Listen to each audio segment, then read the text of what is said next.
ಅಂತ ಹೇಳಿದಂತ, ಹೇ ರಾವಣ, ನಾ ಯಾಕೆ ಗೆದ್ನಿ ಅಂತಂದ್ರ, ನನಗೆ ಯಾಕೆ ಗೆಲುವು ಅಂತಂದ್ರ, ಯಾವತ್ತೂ ನನಗಿಂತಲೂ ಶಕ್ತಿಯುಳ್ಳ ನನ್ನ ತಮ್ಮ ನನ್ನ ಹಿಂಬಲ ಇರ್ತಾನ, ಅದಕ್ಕೆ ನಾ ಗೆದ್ದನಿ. ನಿಮ್ಮ ತಮ್ಮ ನಿನ್ನ ಹಿಂಬಲ ಇಲ್ಲೋ, ಅದಕ್ಕೆ ನೀ ಸೋತಿ ಅಂದನು. ಅದಕ್ಕೆ ನೀ ಸೋತಿ ಅಂದನು. ಜೀವನದೊಳಗ ಎಂದೂ ನಾವು ಅಣ್ಣ ತಮ್ಮ ದ್ವೇಷ ಮಾಡಬಾರ್ದು. ನಿಮ್ಗೆ ಗೊತ್ತಿರ್ಲಿ, ಅಣ್ಣ ತಮ್ಮ ಇದ್ದವ್ರ ಮನ್ಯಾಗ ಕುಟುಂಬ ವ್ಯವಸ್ಥೆಯವರು ಹೊರಗಿನವ್ರು ನಿಮ್ಮನ್ನ ನೋಡ್ತಿರ್ತಾರ. ನೀವು ಒಂದು ವೇಳೆ ಡಿವೈಡ್ ಆದ್ರಿ ಅಂದ್ರೆ ನಿಮ್ಮ ಮನೆ ಒಳಗೆಲ್ಲ ಹಚ್ಚಕ್ ಅವರ ಬರ್ತಾರ. ಇದನ್ನ ನೋಡ್ತಿರ್ತಾರ ಜನ. ಅದಕ್ಕೆ ನಾವೇನಪ್ಪ, ನಿಮ್ಗೆ ಗೊತ್ತಿರ್ಬೇಕು, ಎರಡು ದೋಸ್ತರಿದ್ರಂತ, ಇಬ್ರು ದೋಸ್ತರು, ಅವು ಹುಲಿ, ಎರಡು ಹುಲಿ ದೋಸ್ತರು. ಅವೆರಡು ಹುಲಿ 20-36 ವರ್ಷ ಆದ ನಂತರ ಏನೋ ಎರಡಕ್ಕೂ ಜಗಳ ಬಂದ ಬ್ಯಾರೆ ಆದವತ್ತ ಹುಲಿ. ಎರಡು ದೋಸ್ತರು ಎರಡು ಬ್ಯಾರೆ ಆದ ಕೂಡಲೇ ಒಂದು ಹುಲಿ 4-5 ಸಣ್ಣ ಮಕ್ಕಳಿಗೆ ಹಾಕಿತ್ತು.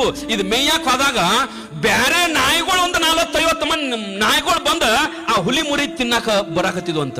ಆಗ ಈ ಹುಲಿ ಏನಿತ್ತಲ್ಲ, ಜಗಳಾಡಿ ಬ್ಯಾರೆ ಹೋದದಿಲ್ಲಿ, ಅದು ಬಂದ ನಾಯಿಗಳನ್ನ ಓಡಿಸಿ ಏನ್ ಮಾಡಿತ್ತಂದ್ರ ಆ ಹುಲಿ ಮರಿಗಳನ್ನ ಕಾಪಾಡಿತಂತ.